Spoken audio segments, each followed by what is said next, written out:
Jättiläinen ja karjanpaimen Pohjois-Suomessa eli ennen muinoin jättiläinen, jota myös monet sen ajan ihmiset peikoksi sanoivat.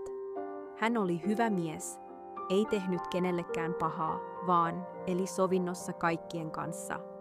Usein istui hän metsättömillä harjanteilla ja katseli sieltä ihmisten kaskien sauhuja ja mökkien harjoja. Häntä suuresti hauskutti noiden pikkuolentojen elämä, ja huvikseen hän niitä katseli, niin kuin me katselemme muurahaiskekoja. Jättiläinen oli hirmuisen voimakas, ei hänen edessään mikään kestänyt. Hän meni, minne vaan halusi, ja teki mitä tahtoi. Hän söi harvoin, mutta nukkui sitä enempi. Kerran aamulla, kun hän veti nutun päälleen, tunsi hän, että jokin kangersi niskassa. Hän raappasi niskaansa. Sinne oli nutun vuoriin tarttunut vanha korpikuusi.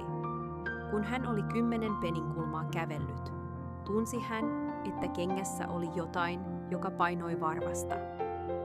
Hän veti kengän pois jalastaan, ja sieltä putosi lehmän kokoinen kiven möhkäle. Mutta ei ole sellaista olentoa, jolla ei olisi kadehtioita. Jonkun viisautta kadehditaan, jonkun voimia, jonkun rikkautta, jonkun jotain muuta hyvää. Jättiläiselläkin oli kadehtioita, varsinkin eräs vanha karjanpaimen kadehti häntä. Yökaudet veisteli hän teräväpäisiä seipäitä ja iski niitä pystyyn niille paikoin, joista jättiläisen piti kulkea. Hän toivoi, että ne pistäisivät jättiläiseltä jalkapohjan puhki. Mutta ne murenivat jättiläisen jalan alla, niin kuin poltettu heinä.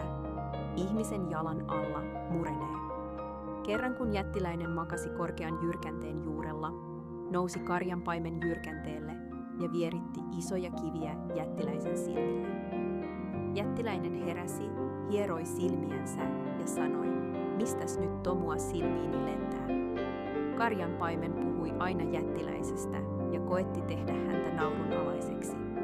Ihmiset kuuntelivat hänen puhettaan, mutta kukaan ei sitä mieleensä pannut. Eräänä aamuna jättiläinen istui murkinata syömään. Hän veti puukkonsa tupesta ja tuppi putosi maahan. Karjanpaimen oli lähellä ja hän juoksi heti tuppea katsomaan. Ensin katseli hän päältäpäin, sitten meni hän sisälle ja käveli aina tupen pohjaan asti. Mutta jättiläinen huomasi, että hänen tuppensa oli pudonnut. Hän otti sen ylös ja pani vyölleen. Sitten pisti hän puukkonsa tuppeen. Se oli karjanpaimenen loppu, mutta jättiläinen eli vielä kauan aikaa. Kunnes viimein kenenkään huomaamatta seudulta katosi. Ei tiedetä, lieneekö hän kuollut vai lieneekö muuttanut muihin maihin. Poissa hän vaan nyt on.